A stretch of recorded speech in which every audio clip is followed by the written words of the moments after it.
उद्धवजी आपण थोडे उशीर आला, पण एक अतिशय उत्तम भाषण मी आजपर्यंत कधी ऐकलं नव्हतं. आदित्यजींचं मी आज ऐकलं. उद्धवजी, महाराष्ट्राची जबाबदारी तुमच्यावर आहे, पण आता मुंबईची जबाबदारी आदित्यंच्यावर सोडून आपण मोकळे व्हायला हरकत नाही. मुंबईतल्या माणसाला मुंबईचं घर नाकारलं, या भूमिपुत्राला घर नाकारलं तर ठाकरेंची आठवण येते. मुंबईचा महापौर ठाकरे बंधू ठरवतील हा विश्वास मी व्यक्त करतो. उपस्थित असणारे आपल्या सर्वांचे नेते उद्धव बाळासाहेब ठाकरे आणि राजजी ठाकरे, आमचे ज्येष्ठ मित्र संजय राऊत साहेब, आणि मगाशी उद्धवजी आपण थोडे उशीर आला, पण एक अतिशय उत्तम भाषण मी आजपर्यंत कधी ऐकलं नव्हतं. एवढं सुंदर भाषण आदित्यजींचं मी आज ऐकलं. या मुंबईची नस काय आहे, मुंबईला काय हवं आहे आणि मुंबईला काय आपण देणार आहे, हे ज्या नेत्याला ओळ आणि ओळ, कोपरा आणि कोपरा माहीत आहे, असे आदित्य ठाकरे मी मगाशी बघितले. उद्धवजी, महाराष्ट्राची जबाबदारी तुमच्यावर आहे, पण आता मुंबईची जबाबदारी आदित्यंच्यावर सोडून आपण मोकळे व्हायला हरकत नाही. एवढी आदित्य ठाकरेंच्या मध्ये या मुंबईचा प्रश्न सोडवण्याची जिद्द आज निर्माण झालेली आहे. मुंबईत स्वर्गीय आदरणीय बाळासाहेब ठाकरे साहेबांनी शब्द दिला आणि त्या शब्दामुळं ही मुंबई मराठी माणसांची आहे, मराठी वासियांची आहे, ही भावना पूर्ण देशभर पसरली. त्याचं एकमेव कारण स्वर्गीय बाळासाहेब ठाकरे.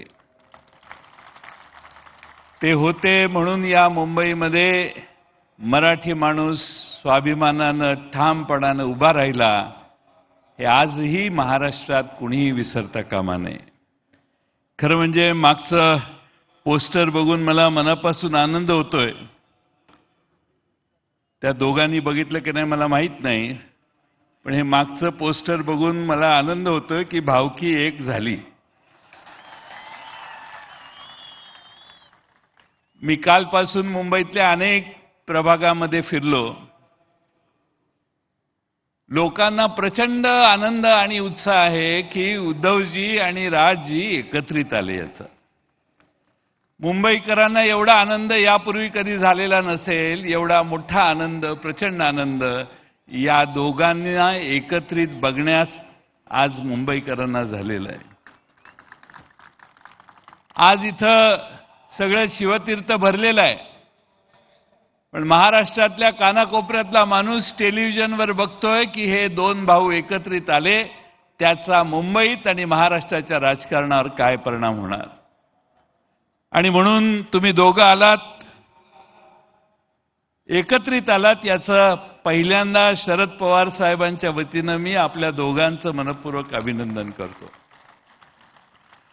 आज खरं म्हणजे पवार साहेबच येणार होते, पण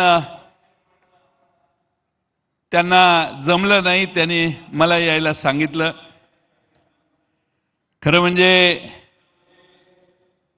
इथं बोलत असताना नेहमी हिंदू हृदय सम्राट बाळासाहेब ठाकरेंचं भाषण आम्ही टेलिव्हिजनवर बघायचो. तेच मैदान आहे, ती शिवसेना आहे, मात्र शत्रू वेगळा आहे.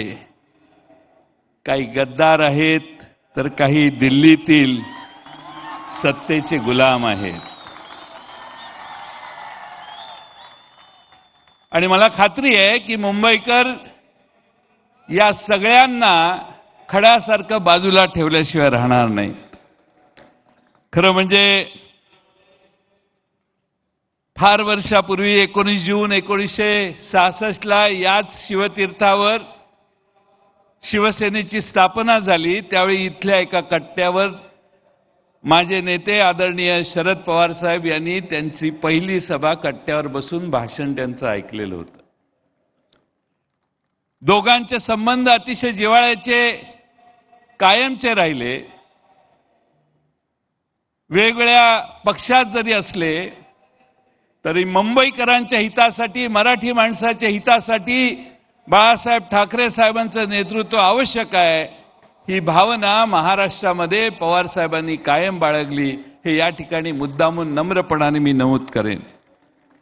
आणि म्हणून हे मैदान नुसतं मैदान नाहीये, हे मैदान स्वाभिमानाचं मैदान आहे, आपल्या अभिमानाचं मैदान आहे आणि भावनेची नाळ जोडणारं हे मैदान आहे.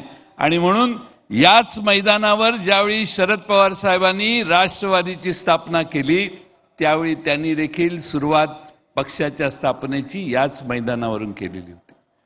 बोलण्यासारखे अनेक विषय आहेत, पण या दोघांचं भाषण आपण ऐकायला आलेलं आणि त्यामुळं बाळा नांदगावकर सारखे जास्तच मान हलवायला लागलेत म्हटल्यावर मला इशारा मिळालेला आहे. परंतु एक मित्रांनो विसरू नका की 300-350 वर्षापूर्वी आपल्या छत्रपती शिवाजी महाराजांनी सुरत लुटली, त्याचा राग काहींच्या मनात आजही आहे, हे विसरू नका. अशा अनेक गोष्टी आहेत. काल परवा अण्णा मला येऊन गेले, काय बोलले? त्यांची भूमिका अशी आहे की मुंबई ही महाराष्ट्राची नाही आहे, म्हणजे मुंबईला तोडण्याचा उद्योग पुन्हा सुरू झालेला दिसतोय. आणि म्हणून यावेळची निवडणूक तुम्हा आम्हा सर्वांसाठी फार महत्त्वाची आहे.